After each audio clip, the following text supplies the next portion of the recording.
नमस्कार विद्यार्थी मित्रांनो, आज आपण पाहणार आहोत विविध स्पर्धा परीक्षेमध्ये विचारण्यात येणारे मराठी या विषयासंदर्भातील महत्त्वाचे प्रश्न व त्याची उत्तरे. तत्पूर्वी तुम्ही जर संध्या खेत्री या चॅनलला नवीन असाल तर या चॅनलला सबस्क्राईब करा, लाईक करा, शेअर करा आणि कमेंट करायला विसरू नका. चला तर पाहूया. प्रश्न क्रमांक 1. मिश्र वाक्यातील गौण वाक्य कोणत्या अव्ययांनी जोडली जातात? बघा, मिश्र वाक्य जे असतं त्याच्यातील जे गौण वाक्य असतात ती कोणत्या अव्ययांनी जोडली जातात? तर ती क्रियाविशेषण या अव्ययांनी जोडलेली असतात. पर्याय क्रमांक 2. प्रश्न क्रमांक 2. पुढील आज्ञार्थी क्रियापदावरून कोणत्या गोष्टीचा बोध होतो? बघा, तेवढी खिडकी लाव पाहू. पुढील आज्ञार्थी क्रियापदावरून कोणत्या गोष्टीचा बोध होतो? तेवढी खिडकी लाव पाहू यालाच काय म्हणतात? तर त्याला सौम्य आज्ञा असे म्हणतात. एखाद्या व्यक्तीला आपण एखादं काम सांगणं म्हणजे त्याला आज्ञा करणं असतं. पर्याय क्रमांक 1. सौम्य आज्ञा.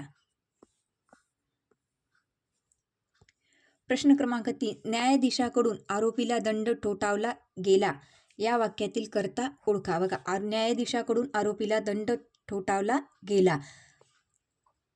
कोणाकडून दंड ठोठावला गेला? तर न्यायाधीशाकडून. म्हणजेच उत्तर आपलं काय आलं?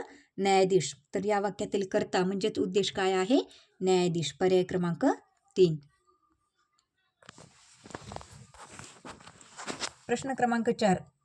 उपसर्ग सोडून तयार न झालेला शब्द ओळखा. बघा, उपसर्ग जोडून तयार न झालेला शब्द ओळखा.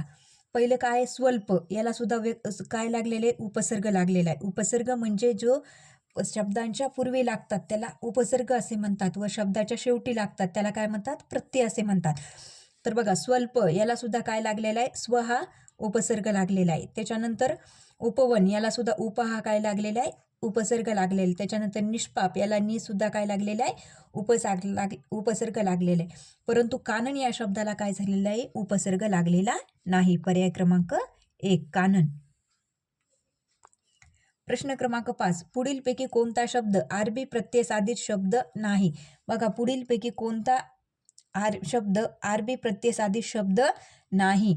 तर बघा, हत्यारबंद हा सुद्धा आरबी प्रत्यय साधित शब्द आहे. म्हणजेच बंद हा प्रत्यय लागलेला आहे. गुलजार याच्यामध्ये जार हा प्रत्यय लागलेला आहे. नखरेबाज यामध्ये बाज हा प्रत्यय लागलेला आहे. परंतु यामध्ये माती हा शब्द काय आहे? मराठी शब्द आहे. म्हणजेच हा शब्द आरबी प्रत्यय साधित शब्द नाही. पर्याय क्रमांक 3. प्रश्न क्रमांक 6. पुढील शब्दाची व्युत्पत्ती शोधा. कंबर. बघा, पुढील शब्दाची उत्पत्ती शोधा. कंबर. कंबर हा शब्द काय आहे? देशी शब्द आहे. पर्याय क्रमांक 3. देशी. प्रश्न क्रमांक 7. सिद्ध शब्दाचे किती प्रकार पडतात? बघा, सिद्ध शब्दाचे किती प्रकार पडतात? तर सिद्ध शब्दाचे प्रामुख्याने 3 प्रकार पडतात.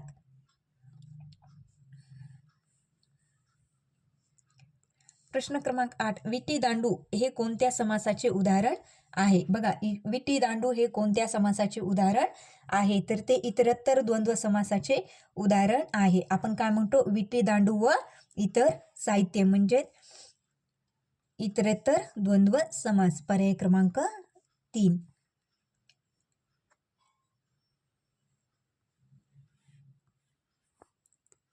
प्रश्न क्रमांक 9. खालील वाक्यातील प्रयोग ओळखा. लोकांनी मला डोक्यावर घेतले. बघा, लोकांनी मला डोक्यावर घेतले या वाक्यातील आपल्याला काय ओळखायचंय? प्रयोग ओळखायचे. तर ते कोणता प्रयोग आहे? भावे प्रयोग. पर्याय क्रमांक 2. प्रश्न क्रमांक 10. पण मन बेटे स्वस्त राहीना या वाक्यातील अधोरेखित बेटे हा शब्दातील उद्गारावाची अव्ययाचा प्रकार सांगा. बघा, पण मन बेटे स्वस्ते राहीना या वाक्यातील अधोरेखित बेटे या शब्दातील उद्गारवाची अव्ययाचा प्रकार सांगा. तर ते कोणता आहे? व्यर्थ उद्गारवाची.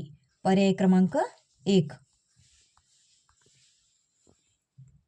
प्रश्न क्रमांक 11. पुढीलपैकी कोणते अव्यय उभयान्वयी अव्यय आहे? बघा, पुढीलपैकी कोणते अव्यय उभयान्वयी अव्यय आहे? तर उभयान्वयी अव्यय काय आहे? अथवा हे काय आहे? उभयान्वयी अव्यय आहे. पर्याय क्रमांक 1. प्रश्न क्रमांक 12. हेमाने दारापुढे ठिपक्याची रांगोळी काढली. हेमाने दारापुढे ठिपक्याची रांगोळी काढली या वाक्यातील अधोरेखित शब्दाचा अव्यय प्रकार ओळखा. तर बघा, दारापुढे कोणत्याही शब्दाला जेव्हा एखादा शब्द जोडून येतो तेव्हा त्याला शब्दयोगी अव्यय म्हणतात. शब्दयोगी अव्यय वाक्यामध्ये वैयक्तिक कधीही येत नाही, तर ते कोणत्या तरी शब्दाला जोडून आलेलं असतं. येथे पुढे हा शब्द दारापुढे या शब्दाला जोडून आलेला आहे. म्हणजेच या वाक्यातील अधोरेखित शब्दांचा अव्यय प्रकार कोणता आहे, तर तो शब्दयोगी अव्यय. पर्याय क्रमांक 2. प्रश्न क्रमांक 13. तू मुद्दाम मला त्रास दिला.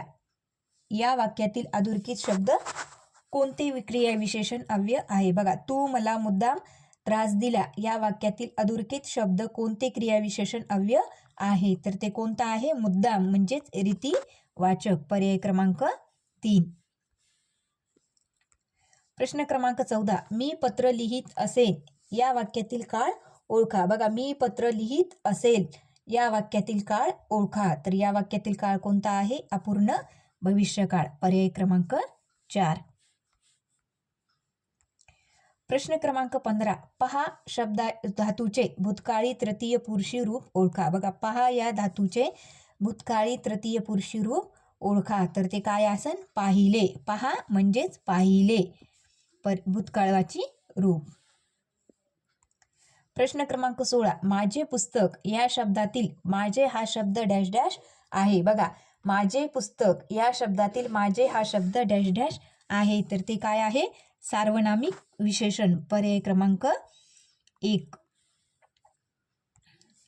प्रश्न क्रमांक 17. सर्वनाम म्हणजे काय? बघा, सर्वनाम म्हणजे नामाच्या जागी येणारा विकारी शब्द, त्याला सर्वनाम असे म्हणतात. किंवा नामाची व्याप्ती मर्यादित करणाऱ्या शब्दाला आपण सर्वनाम असे म्हणतो. किंवा सर्वनामालाच, बघा, हा सुद्धा परीक्षेत प्रश्न विचारलेला आहे, सर्वनामाला डॅश डॅश या नावाने सुद्धा ओळखतात. तर सर्वनामाला प्रतिनामे या नावाने सुद्धा ओळखतात. पर्याय क्रमांक 2. नामाच्या जागी येणारा विकारी शब्द. प्रश्न क्रमांक 18. डॅश डॅश वास उन्हाळ्यात थंडावा देतो. गाळलेल्या शब्दाच्या जागी पुढीलपैकी कोणता योग्य पर्याय आहे? बघा, टिंबटिंब वास उन्हाळ्यात थंडावा देतो. तर कापराचा वास उन्हाळ्यात थंडावा देतो. पर्याय क्रमांक 2.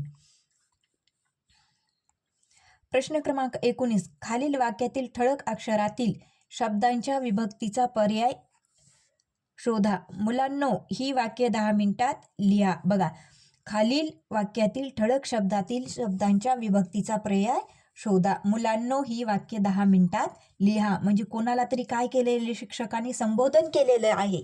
आणि संबोधन जिथं असतं तिथं विभक्ती कोणती असती? सप्तमी. आणि सप्तमीचा एकवचनात प्रत्यय नसतो, तर तो अनेक वचनात काय असतो?